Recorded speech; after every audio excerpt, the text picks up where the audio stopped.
now I am at the Ridgefield National Wildlife Refuge.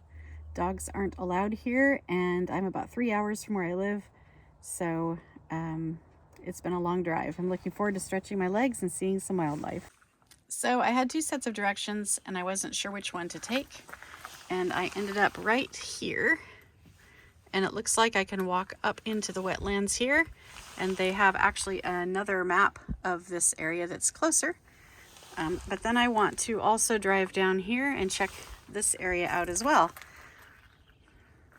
And here is the closer view. So looks like I'll be doing about 2 miles maybe here if I go up and do this loop to Boot Lake and back. Should be fun. I'm starting out on a railroad track bridge. Sadly, the first wildlife I saw was because a deer had been hit by a train. But it was really interesting to see the eagle, the raven, and all of these vultures. This place is really cool. This is just gorgeous. Really, really neat place.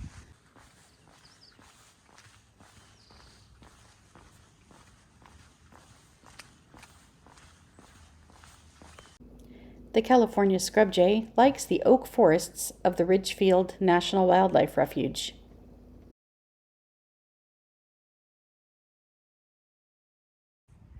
They have a sign up because there are minor bees that have nest cavities behind here, and they don't want people stepping on them. So this is a full-scale model of a plank house, and I'm reading this sign.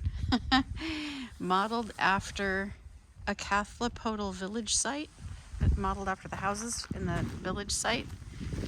We're on a confluence of the Lewis and Columbia rivers. So there was native villages here, indigenous villages. I'm just gonna back up a little so you can see better.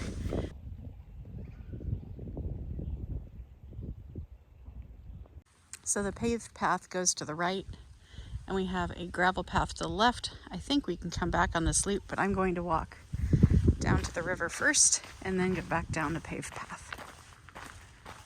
Oddly enough, the wildlife that I want to see here today is not native, but I'm really curious to see it, and it's the nutria. They're a nutria known to be here, and they're like large rodents, aquatic rodents. So ROUSs for people who are Princess Bride fans.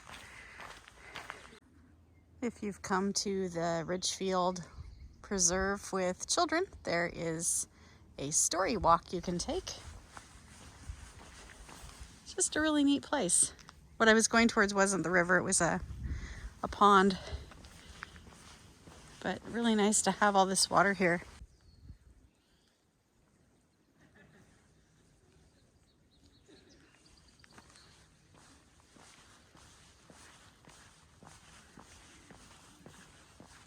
That's a huge, huge oak right there.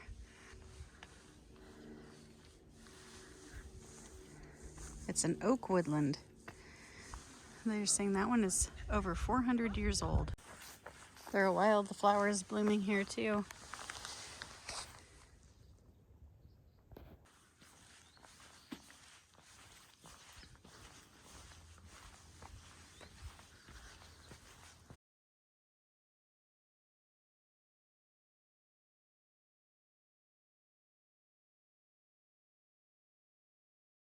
I don't know if this video is going to pick it up, but this is so beautiful. It's just like this carpet of wildflowers. And we've got this mixed forest of oak and looks like some fir trees. Just birds singing everywhere. Look at all these flowers.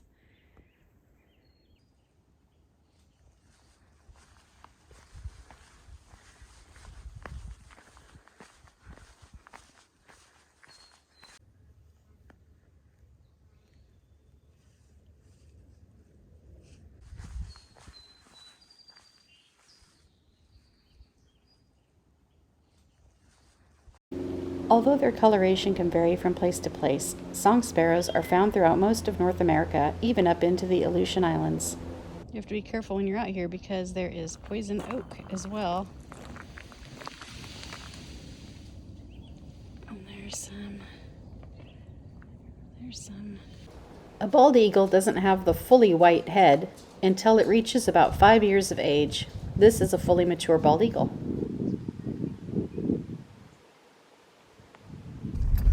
So the first Ridgefield National Wildlife Refuge I went to was actually a smaller area.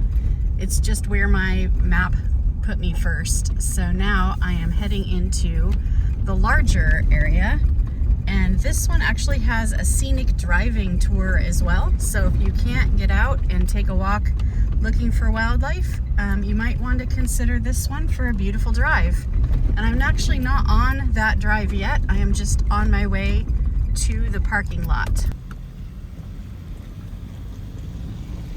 And the parking lot looks like it's just ahead. Well, this is going to be a little bit different. The driving tour is the only part that is open right now until May 1st. This place has year-round sandhill cranes, and if they're nesting, then they might even keep the walking trails closed longer. There's one place I can get out of the car, otherwise you can pull over anywhere, you're just not allowed to get out of the car. So it's kind of nice. It's a rainy day. I just missed the big rainstorm, but still it's dripping down. So I will be nice and dry in my vehicle, and I have my cameras at hand, and I'm hoping to see some really cool wildlife here. So far, scrub jays, and I saw some deer, but I was on the bridge, so I couldn't pull over there.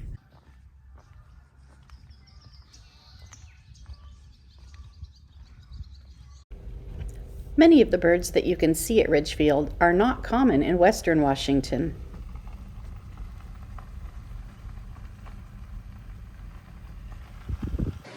The great egret can have a wingspan up to 5.6 feet. You'll see green on the eye patch and plumes called egrets during their breeding season. You can see that here.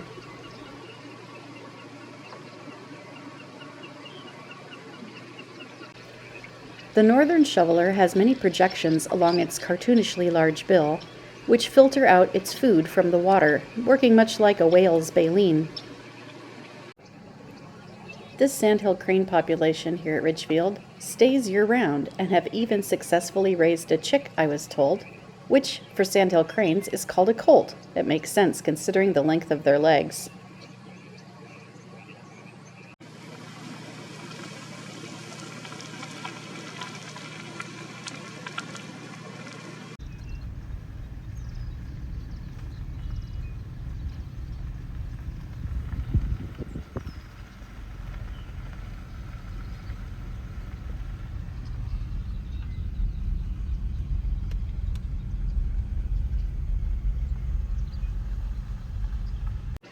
The gregarious yellow-headed blackbird may have up to 8 females nesting in his territory.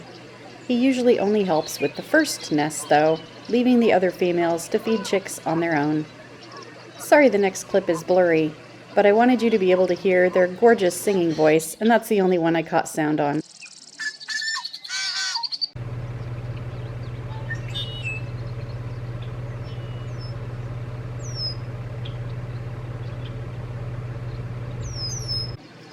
The duck on the left of the northern shovelers is a northern pintail drake.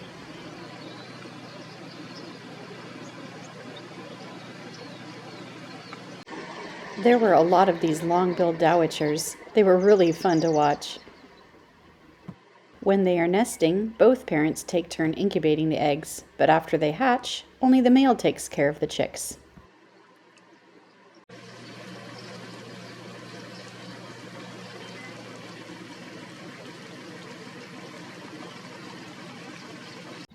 Instead of utilizing webbed feet like ducks to swim, the coot, as you can see, has flaps around each toe.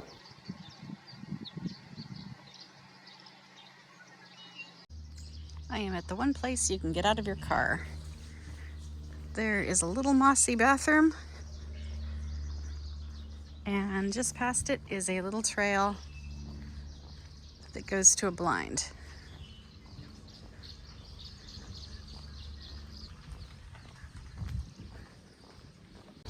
It was definitely mating season for these tree swallows.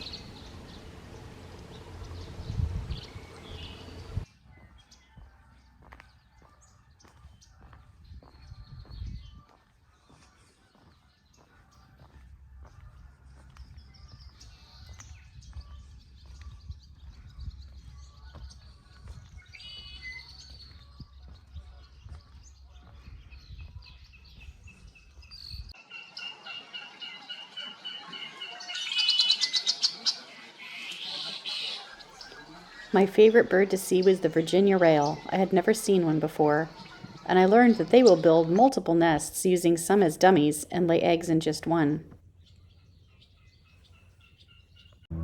These barn swallows were busy building nests inside of the blind.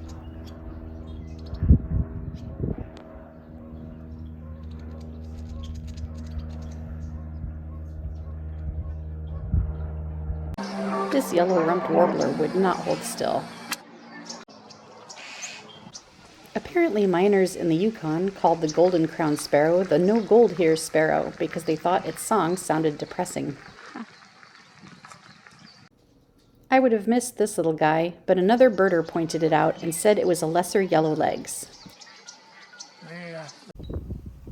The sun decided to come out.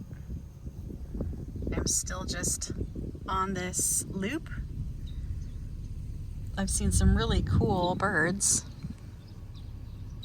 I'm not sure what this one is. It sounds like a fire alarm that's battery is dying. My Merlin bird ID says it's a yellow-rumped warbler, which I think I got some video of earlier. And here's a pair of wood ducks, the hen on the left, the drake on the right, one of the most beautiful of the ducks.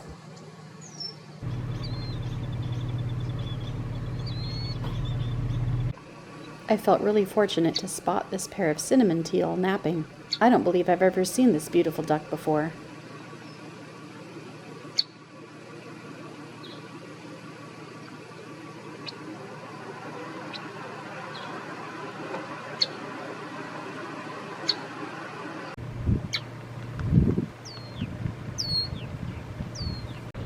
These killdeer were getting busy. They'll often nest in gravel parking lots, so you have to be careful when you're going through those during their nesting season. And the parent will often pretend it has a broken wing and flap away slowly across the ground, trying to lead you away from their nest.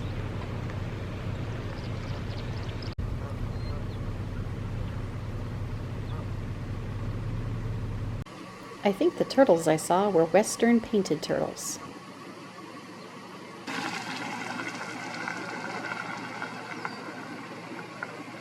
Apparently the greater yellowlegs is also called the marsh piper, the telltale, the tattler, and the yelper.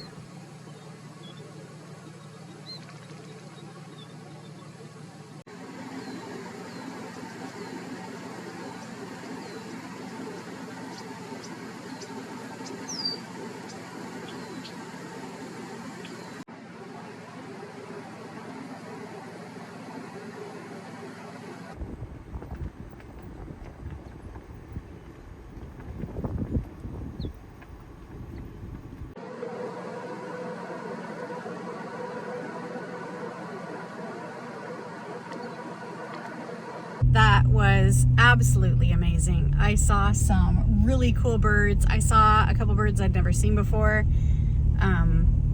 It was just really cool. I've never been on a driving kind of tour of a wildlife area. The only driving tours I've been on have been like, you know, in an animal park or something where the animals are in cages. This was all wild, and what a treat. I guess May 1st you can actually walk around the whole thing, and then there's, I think, one more trail that they may or may not open up, but it would be pretty neat to walk it too. And I even saw turtles at the end when the sun came out.